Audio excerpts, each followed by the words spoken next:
그런데 이제 제가 만약에 지금이 1960년대라면은 저도 아마 평화체제 하는 거 반대했을 겁니다. 왜냐하면은 그때는 우리가 북한보다 국력이 훨씬 약해서 그야말로 6.25 직후에 미군이 없으면 우리는 그야말로 북한한테 좀 잡아먹히는 그런 힘밖에 없었기 때문에. 그런데 1970년에 박정희 대통령이 이제 경제개발 5개년 계획 두 번 잘해서 1970년에 남북한의 경제력이 이제 같아졌고요. 경제력은 같아졌지만 군사력은 우리가 70년에도 뒤졌습니다.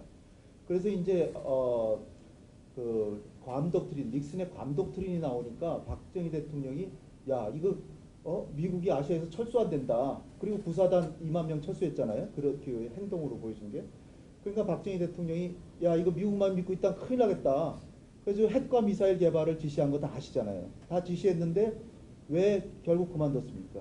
미국이 너 핵 개발하면 너 가만두지 않겠다. 그래가지고 이제 결국 75년에 박정희 대통령이 결단을 내려서 포기를 했죠. 그 대신에 박정희 대통령이 얻어낸 게 그런 한국군이 지금 북한보다 지금 힘이 밀리니까 한국군 현대화라는데 미국이 좀 도와달라. 그럼 그건 도와주겠다. 그래서 미사일은 지킨 겁니다. 핵을 포기하고 미사일은 지킨 거죠. 그러니까 북한이 지금 핵을 개발하는 게 아주 반민족적이고 못됐다 이렇게 생각하는데 북한도 아마 60년대 같으면은 핵 개발할 필요 없었을 거예요. 남한보다 강하니까. 그런데 이제 세상이 어떻게 됐습니까? 1990년쯤 가면 북한의 경제력은 남한의 20배 이하로 떨어집니다.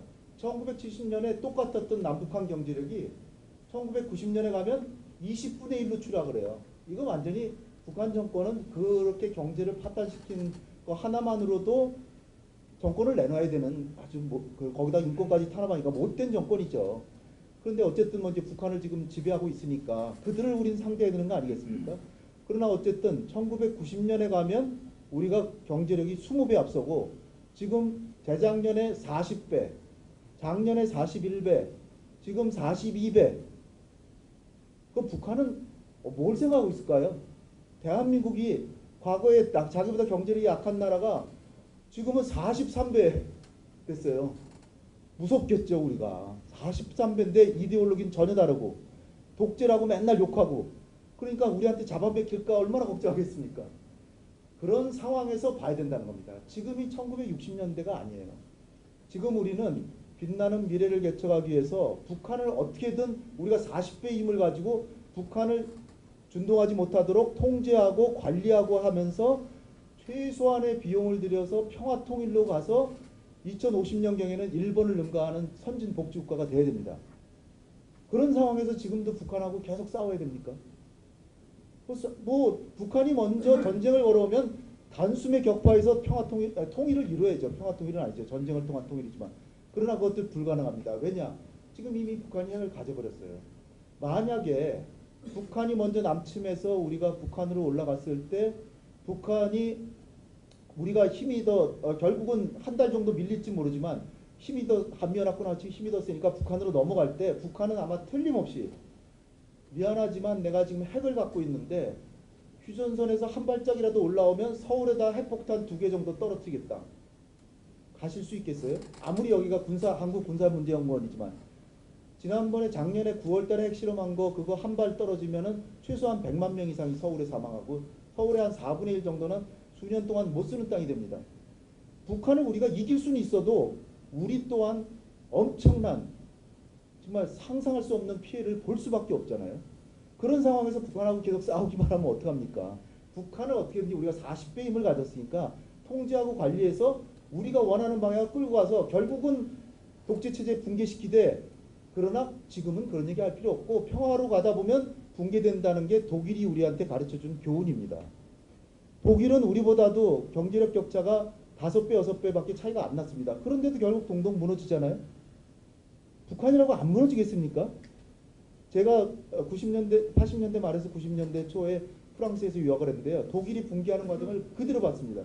아, 이렇게 무너지는구나. 이 정권이란 게 핵으로 무너지는 게 아니고 서독하고 싸워서 무너지는 게 아니구나. 오히려 서독의 정책은 동독에 대해서 우리 통일이란 말은 아예 얘기도 하지 마십시다. 그 대신에 분담 비용을 최소화하는 방향으로 갑시다라고 20년 동안 그냥 그 길로 갔어요. 그러다 보면 어느 날 보니까 큰 바위 얼굴처럼 평화 통일이 돼 있단 말이에요. 아주 역설적인 말씀으로 들리죠. 저는 한 20년 동안 북핵 문제 연구하면서 이게 맞는구나. 역사에 맞는 방향은 그런 방향이구나. 북한의 도발에는 단호하게 응징하고 전쟁을 걸어오면 그걸 통일의 기회로 삼아야 되지만 평시에 북한을 잘 관리해서 통일로 가야 된다. 그리고 평화를 유지하면서 장기적으로 가다 보면 독일처럼 통일이 된다. 이렇게 이제 생각합니다. 기본 방향이 그렇다는 거고요. 그런 상황에서 여러분들 지금 저도 한미동맹 매우 중요하다고 생각하고, 그런데 지금 앞에서 두 분이 말씀하셨듯이 미국의 대통령은 트럼프 대통령이에요. 트럼프 대통령 어떤 분입니까? 나토 언제든지 해체할 수 있다라고 나토 회원국 하나하나하고 싸우고, 그 가장 우방국인 그 캐나다의 그 트루도 총리하고도 막 싸우고, 메이 총리하고도 싸우고, 메르켈하고도 싸우고, 그리고 오히려 푸틴은 칭찬을 하고, 한미동맹은 얼마나 우습게 보는지 6.12 정상회담 하고 나서 그 비용 많이 든다고 한미연 훈련하는 거 도대체 납득이 안 된다고 중단해 버렸어요. 우리가 목숨을 걸고 한미동맹을 지킨다고 해도 미국이 우리는 안 하겠다 그러면 깨지는 겁니다. 정신 똑바로 차려야 돼요. 우리가 한미동맹에 매달린다고 한미동맹이 유지되는 게 아니라는 말씀이죠. 미국에게도 트럼프같이 주판을 튕기는 사람한테 한미동맹을 유지하는 게 당신한테도 유리하다는 걸 보여주는 게 최선이에요. 한미동맹 중요합니다. 얘기하는 거 별로 소용없습니다.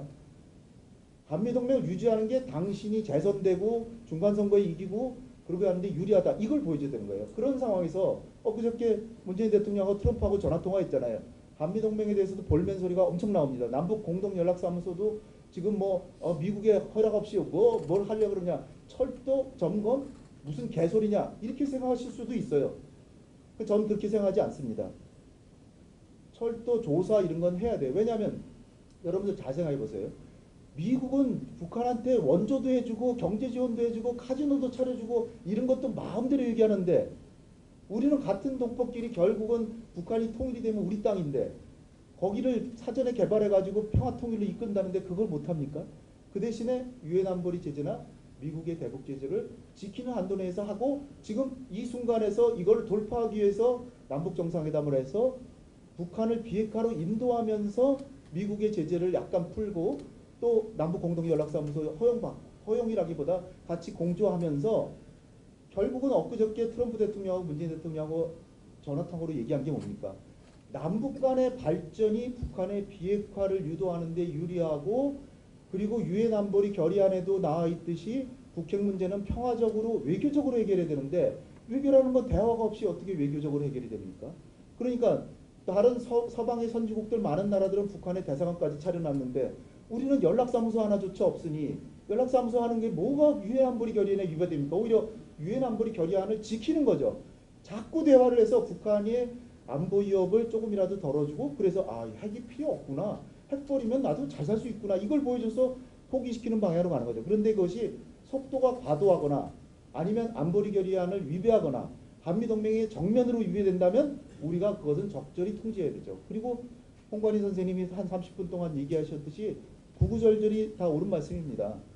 그러나 그 부분은 북한하고 남북 간의 이 대화가 깨지고 그럴 때 하는 얘기고, 지금으로서는 제일 제가 어처구니 없는 거는 북한이 남북 정상회담 두 번 하고 북미 정상회담 했지만, 그러나 핵능력은 그대로 있잖아요.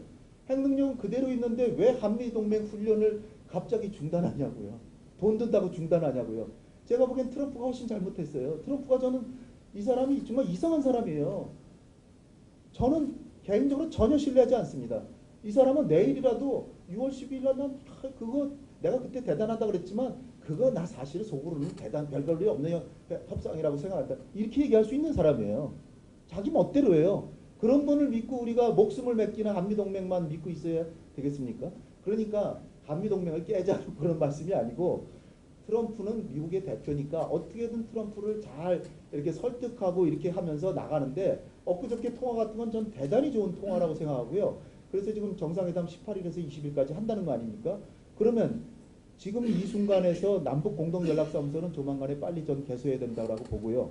그 다음에 종전선언에 대해서는 이제 홍관희 선생님이 우려하시는 것은 충분히 국방부나 정부에서 이걸 생각을 해야 되죠. 그러나 지금 그래서 정부가 홍 선생님이 얘기하시는 것 같은 거를 고려해서 뭘 하고 있느냐.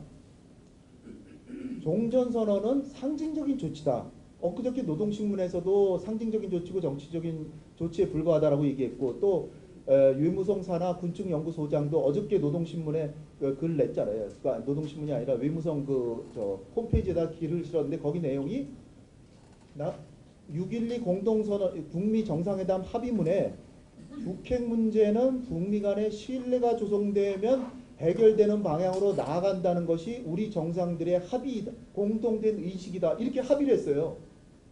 다 여러분들 합의문 보셨잖아요. 북미 간의 신뢰를 쌓는 것이 북핵 문제 해결의 지름길이다. 이렇게 합의를 한 거예요. 그리고 1항은 북미 관계 정상화, 2항은 항구적인 한반도 평화체제 구축, 3번에 가서야 북한은 한반도의 완전한 비핵 관리에 노력한다. 4번은 유해송환인데 이건 북한이 지켰고요. 그러면 1, 2, 3번 중에서 미국이 1, 2번에 한 게 뭡니까? 정말 여러분께 정말 물어보고 싶어요. 1, 2항 중에 뭘 그것도 이행을 하면서 상황이 나가는 거지. 거꾸로 북한은 핵실험 중단했죠. 미사일 실험 안 하죠. 핵실험장 폐기했죠. 엔진 실험장 해체했죠. 유해송환했죠. 인질 돌려보냈죠. 6가지 정도를 했어요. 그럼 미국이 한 건 뭡니까? 말 한마디로 한미연합훈련 중단한다. 그거 하나밖에 그 이상한 거 하나라도 얘기해 보세요. 없잖아요. 없으면 그러면 진전이 조금 있었다. 그러나 만족하진 않다. 그러니까 이제부터 마지막 남은 핵을 포기시키자.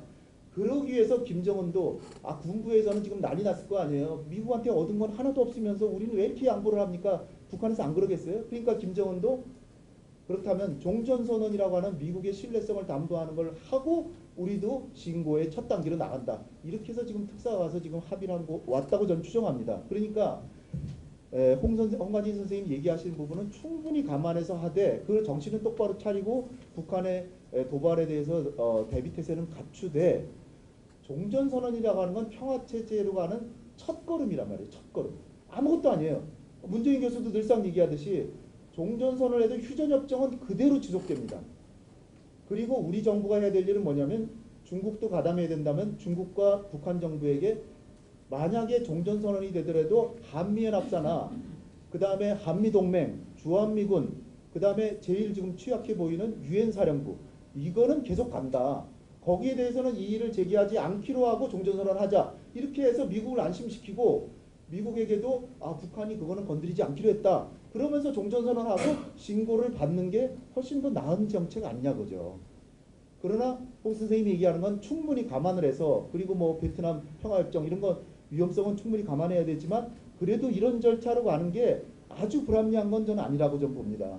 그래서 정신은 똑바로 차리자는 거고요. 이제 제가 많이 말씀드렸죠. 그러니까 마지막으로 한마디만 말씀드리면 지금 저는 트럼프가 중간선거가 11월이기 때문에 저는 6월 12일 날 북미 정상회담하고 이렇게 소강 상태가 될 줄 저는 솔직히 좀 예상을 했습니다. 왜냐하면 11월에 트럼프는 이 북미 관계에서 효과를 선거에다 이용해야 되는데 너무 일찍 해버리면 효과가 떨어져요. 그러니까 9월이나 10월쯤에 뭔가 할 거라고 저는 생각을 했어요. 그러니까 그동안은 좀 슬슬 해야죠. 슬슬 하다가 이제는 김정은을 백악관으로 부르거나 유엔으로 불러서 뭔가 내가 북한을 완전히 통제했다. 미국 국민들에게 할 얘기가 많잖아요. 핵실험 중단시켰고 핵실험장 폐기시켰고 엔진 실험장 해체했고 유해송환했고 언질도 다 석방했고 봐라 내가 얼마나 잘했냐. 이제는 마지막으로 남은 핵 문제를 처결하겠다. 김정은이 지금 나오지 않느냐. 이러려고 하는 거라고 저는 봅니다. 따라서 트럼프가 획가닥 할 수는 있지만 다시 그 북한에 대한